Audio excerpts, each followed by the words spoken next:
Baru 1 bulan lebih dilantik menjadi anggota DPRD Jawa Barat, SG, mantan Ketua National Paralympic Committee Indonesia Provinsi Jawa Barat ditangkap Kejaksaan Tinggi Jawa Barat karena diduga melakukan tindak pidana Jawa Barat yang belum lama dilantik harus mengenakan rompi berwarna pink tahanan Kejati, Jawa Barat.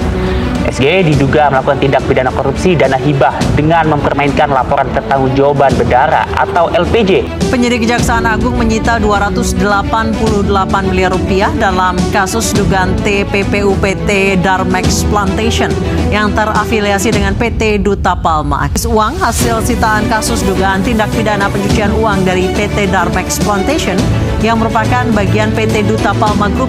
Uang 288 miliar rupiah ini berasal dari rekening Yayasan Darmex dan rekening milik saudara RI. Tidak akan hancur oleh 1000 pengemis yang ada di negara tersebut. Tetapi, sebuah negara akan hancur ketika hanya ada beberapa koruptor di negara tersebut.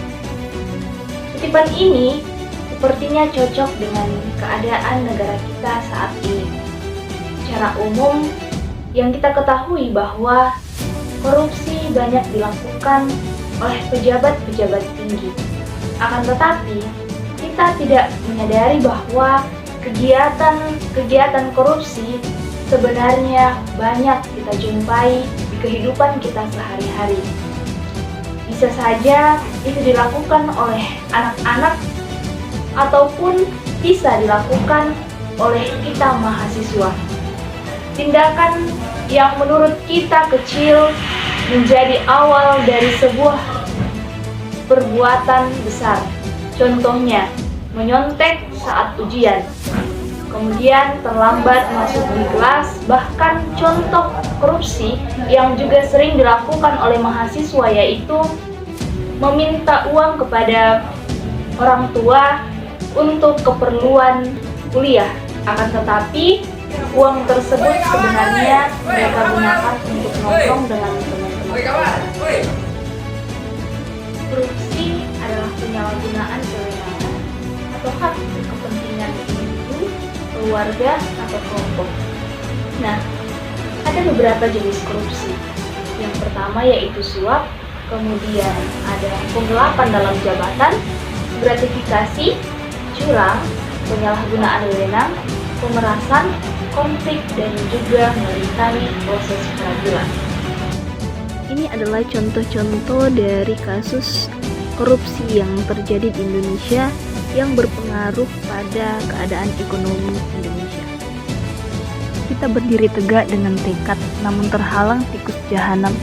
Tidakkah kalian lihat?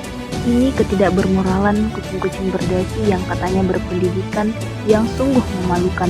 Rakyat yang jadi sengsara akibat ketidakadilan ulah koruptor-koruptor. Perjuangan ini tidak boleh disia-siakan. Sekecil apapun akan kita lawan. Kita harus bisa untuk mengatasi korupsi, yaitu dengan meningkatkan transparansi, membangun sistem hukum yang kuat, menerapkan nilai-nilai Pancasila, menanamkan kesadaran sosial, dan membangun budaya anti korupsi. Sekecil apapun itu harus kita lakukan. Indonesia bebas korupsi untuk kemakmuran.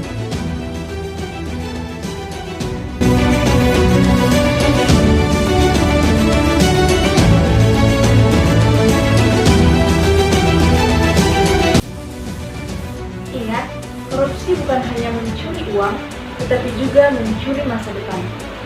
Hentikan korupsi sebelum korupsi menghentikan kemajuan bangsa.